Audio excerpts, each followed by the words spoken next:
Huwag po itong pilipitin para umayon sa nais ng sinuman. Hindi po sumasang-ayon ang iglesia sa anumang hakbangin na hindi naaayon sa mga batas ng ating bansa.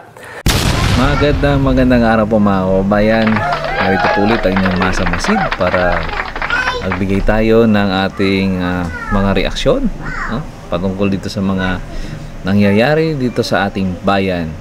Pero bago yan, batiin po natin yung ating mga kababayan dyan. Excuse me po. Yung ating mga kababayan na nasa abroad, mas lalong na dito sa Europe, kung saan ay may mga kababayan tayo nagtipon-tipon dito sa The Hague, Netherlands, para ibigay yung kanilang suporta kay Tatay Digong, at pakita yung kanilang pagmamahal. Ganun din po yung ating mga kababayan dito sa Middle East.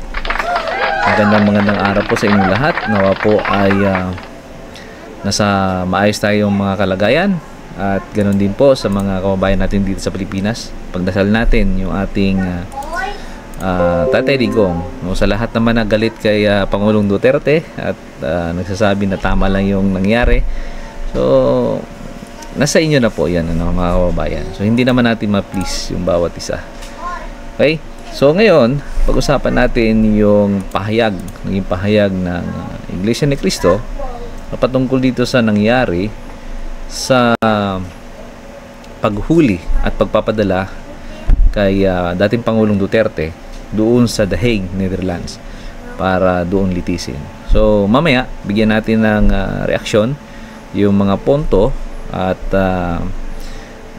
pahayag o ano bang tayo ng Iglesia ni Cristo patungkol dito sa mga bagay na ito. So panoorin po natin mga kababayan. Nanindigan ang Iglesia ni Cristo sa kakayahan at integridad ng hudikatura sa Pilipinas. Sa kabila nito, naniniwala naman ang INC o Iglesia ni Cristo na dapat sa Pilipinas litisin si dating Pangulong Duterte at hindi sa ibang bansa. Report mula kay Eden Santos. Nagtitiwala ang Iglesia ni Cristo sa integridad at kakayahan ng hudikatura at mga hukom sa Pilipinas. Idiniin nito na gumagana ang sistema ng hustisya sa bansa. Naniniwala ang Iglesia na dapat sa Pilipinas litisin si dating Pangulong Rodrigo Duterte. Ang posisyon ng Iglesia ni Cristo ay inihayag mismo ng tagapagsalita nito na si kapatid na Edwel Zabala sa programang Saganang Mamamayan ng Net25. Ayon kay kapatid na Zabala, dapat pairalin kung ano ang tama at kung ano ang nasa mga batas ng Pilipinas. Una rito, inaresto ng Philippine National Police Criminal Investigation and Detection Group si dating Pangulong Rodrigo Duterte dahil sa kasong crime against humanity. Huwag po itong pilipitin para umayon sa nais ng sinuman. Hindi po sumasang-ayon ang iglesia sa anumang hakbangin na hindi naaayon sa mga batas ng ating bansa. Sapagkat ang batas po ang salalayang nagpapanatili ng kaayusan sa ating bansa. Kapag ang batas ay binaliwala, ay nagbubunga ito ng kaguluhan, hidwaan at kawalang hustisya. Alam niyo po iyan. Sino mang Pilipino o mamamayan ng ating bansa na may ginawang paglabag sa ating mga batas, dito dapat litisin sa ating bansa. Dagdag pa niya na hindi dapat isuko ng gobyerno ang soberanya ng Pilipinas sa dayuhan. Bakit po? Sapagkat gumagana naman ang sistema ng ating hustisya. Hindi po natin sinasabing wag litisin ang dating Pangulo sa mga iniaakusa laban sa kanya. Ang saganang amin po, nagtitiwala ang Iglesia ni Cristo sa integridad at kakayahan ng hudikatura para pagpasyahan ng ganitong bagay at usapin. Ang mga hukom natin ay may kakayahan po na gampanan ang kanilang tungkulin, na ipataw ang tamang hustisya at pairali ng katarungan sa lahat ng sandali. Kaya, hindi natin dapat isuko ang soberenya ng ating bansa sa iba. So tama po yung mga pahayag ng tagapagsalita ng Iglesia ni Cristo patungkol dito mga kababayan. Dahil nga po, gumagana naman yung justice system natin dito sa Pilipinas. Pero na lang, kung yung mismo mga mambabatas natin ay wala nang tiwala sa hukuman natin dito sa Pilipinas. Di ba? So, baka gusto nilang iparating sa taong bayan na wala na yung ating Korte Suprema at mga korte dito sa Pilipinas ay wala na akong silbi. Di ba? So, mapanganib yung mga ganitong hakbang, mga kababayan, dahil gusto nilang ipakita sa taong bayan na gaano kahina yung pundasyon ng justice system natin dito sa Pilipinas. Di ba? Kaya ba siguro yung mga operasyon ng mga law enforcers natin sa Pilipinas ay natitiknikal pagdating sa korte dahil kita nyo naman ang ginagawa nila, bayan. No? Shortcut. Minamadali. Wala sa proseso. Kaya yung nadidiin lang at napaparusahan ay yung mga walang pera at mahihirap. Di ba? Pansin nyo, mga kababayan? So, pag ikaw mayaman, mapera ka, maimpluwensya ka, ligtas ka. Bakit? Dahil may kakayahan ka magbayad ng magaling na abogado. Itong mga magagaling na abogado naman ay sabi nga ni tagapagsalita ng Iglesia ni Cristo ay tinitwist. Huwag naman sanang itwist, no? Pilipitin yung batas. 'Di ba? So, ganito ho yung nangyayari ngayon, mga kababayan. Gusto nilang ipakita sa tao na kung ano ang gusto namin dito sa administrasyon, ay siya naming ipatupad at wala kayong magagawa. So, ganito yung gusto nila parating sa tao. So, kayo ba, mga kababayan, payag kayo dito? No? Payag kayo sa ginagawa ng gobyerno. Kung kay Tatay Digong, o kay dating Pangulong Duterte, nagagawa nila ito, how much more dito sa mga maliliit nating kababayan? Diba? Basta-basta ka nalang dadamputin dyan. Sabi nga ni General Torre, pwede daw damputin ang tao na kahit walang warrant of arrest. Malinaw naman po na pwede mong hulihin, may 3 lang dahilan lang po, diba? So, i-discuss natin yan sa ibang mga araw. Pero, malinaw naman po, mga kababayan, na mayroon po talagang SOP na dapat sinusunod ang mga law enforcers natin dito sa Pilipinas.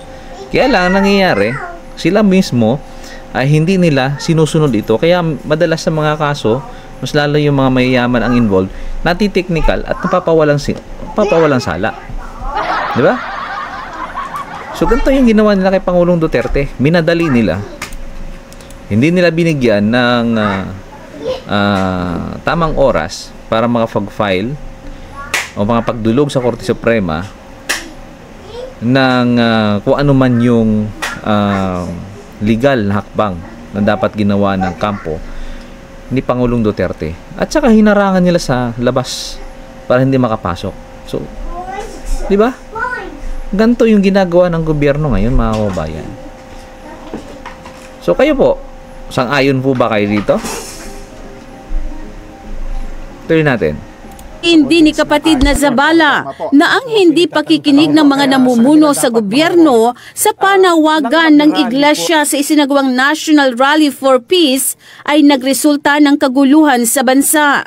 Nang mag-rally po ang iglesia noong January 13, 2025, ang ipinanawagan po namin sa mga namiminuno sa ating bansa, at malamang ay naaalala nyo po ito, kapayapaan, pagkakaisa, at unahing asikasuhin ang problema ng ating bansa at mamamayan nito kaysa yung mga hakbanging magbubunga lamang ng awayan at hidwaan. Dahil alam naman ng marami po na ang mga ito pawang pamumulitika lamang. Ang nakakalungkot po ay yung panawagang yun ng Iglesia ni Cristo tila hindi pinakinggan ng mga kinauukulan. Kaya nga po, Kuya Jen, nangyari yung mga nangyayari ngayon. Sinabi pa niya na nagdulot din ito. Sakto. No? Kaya nangyari yung mga bagay na ito kasi iba yung sinasabi ng gobyerno sa ginagawa nila. Ang sabi nga ni Pangulong BBM na hindi kailanman niya papayagan yung ICC na magkaroon ng investigasyon, magkaroon ng authority dito sa ating bansa. Pero anong nangyari, mga kabayan? Yung mismong pera ng gobyerno natin ang siyang ginamit para sa gastusin, no? Para ipadala yung ating Pangulong Duterte sa The Hague, Netherlands. Di ba? So ano po yung gusto nilang iparating dito? Hindi sila, no? Ayaw nila magkaisa ang bawat Pilipino. Bakit? Gusto nila magkawatak-watak ang mga Pilipino.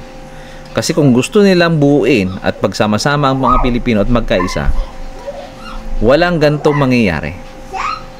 Diba? So kung talaga may kaso, si Pangulong Duterte, si BP Sara, at iba pang mga opisyalis ng gobyerno, noong mga nagdaang administrasyon, kasuhan nila dito sa ating korte. Huwag nila hayaan na manghimasok yung mga dayuhan para pakialaman yung ating justice system dito sa Pilipinas. Di ba po? Dahil ito yung saloobin ng bawat Pilipino ngayon. Di ba?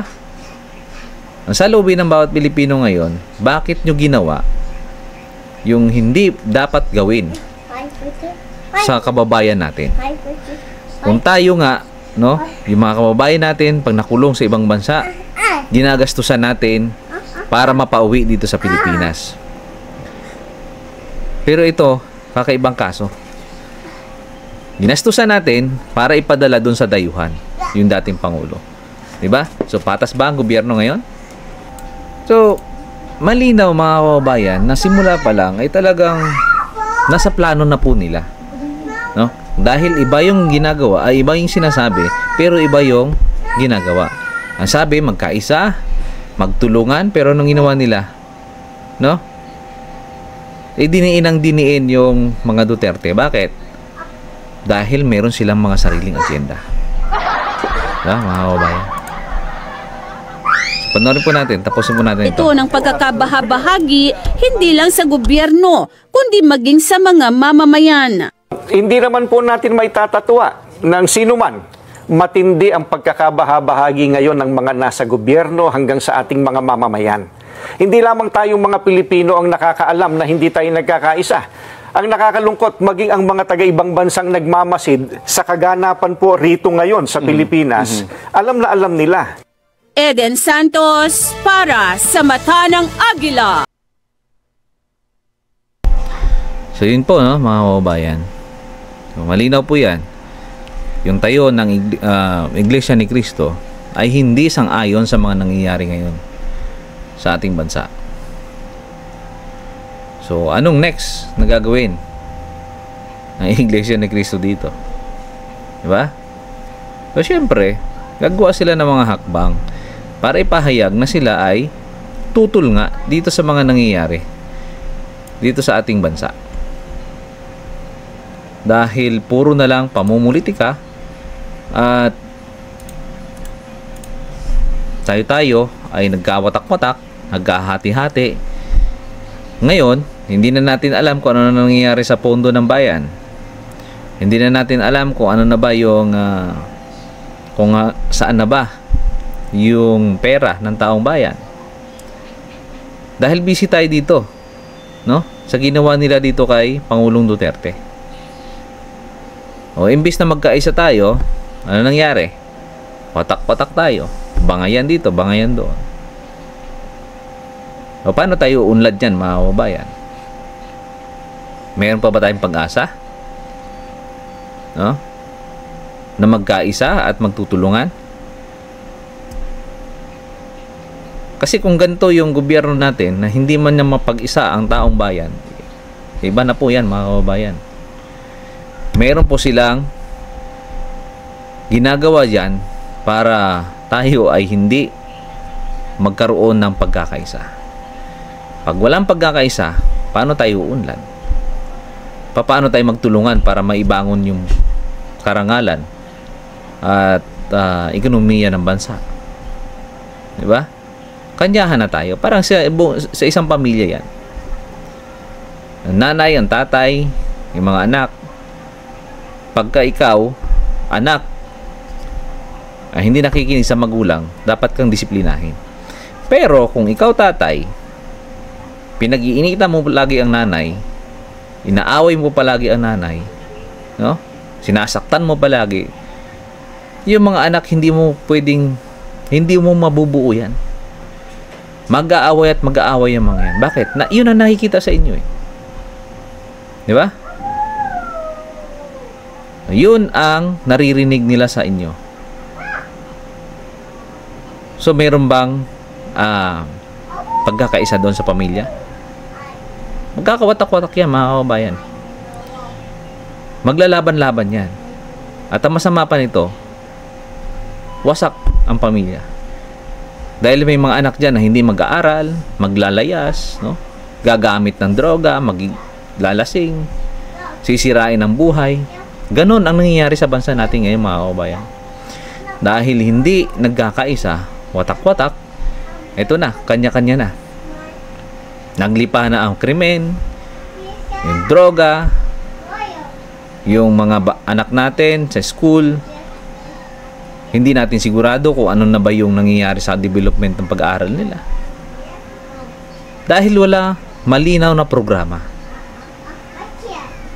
Di ba? So sana hindi tayo umabot sa punto na talagang bagsak at lugmok na tayo, mga kababayan.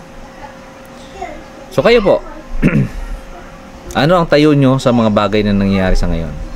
Kayo ba ay pabor na pinadala yung ating dating Pangulo sa The Hague para doon litisin?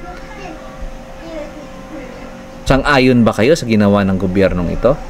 Or naniniwala pa rin kayo na meron pa rin hustisya dito sa bansa natin? Or naniniwala rin kayo na wala nang hustisya, na hindi na gumagana ng maayos ang mga korte natin dito sa Pilipinas?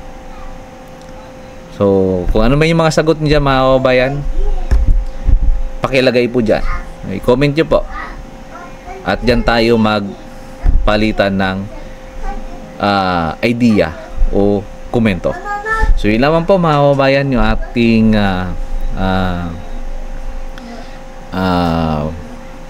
pinag-usapan ngayong gabi o ngayong araw na ito.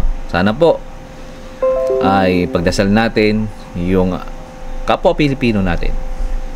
Ang lahat ng mga elected officials natin ay sana, no, magbago yung kanilang pag-iisip. At sana, kung meron pa mga pagbabago na mangyayari sa kanila, no? At tayo din, mga kababayan, gawin po natin yung ating obligasyon sa bansa po natin. May pagtulungan po tayo, gumawa tayo ng tama, gumawa tayo ng maayos, huwag tayong gumawa ng gulo, para po tayo ay maging maayos, no? Yun lamang po yung ating yung aking may share sa gabing ito. At nawa lahat po tayo ay pagdasal na maging maayos yung ating bansa. So yun naman po, mga kababayan, maraming po salamat. Masamasid po. Laging mapagmasid at mapagmatsyag sa mga nangyayari sa ating paligid. Magandang araw po sa ating lahat.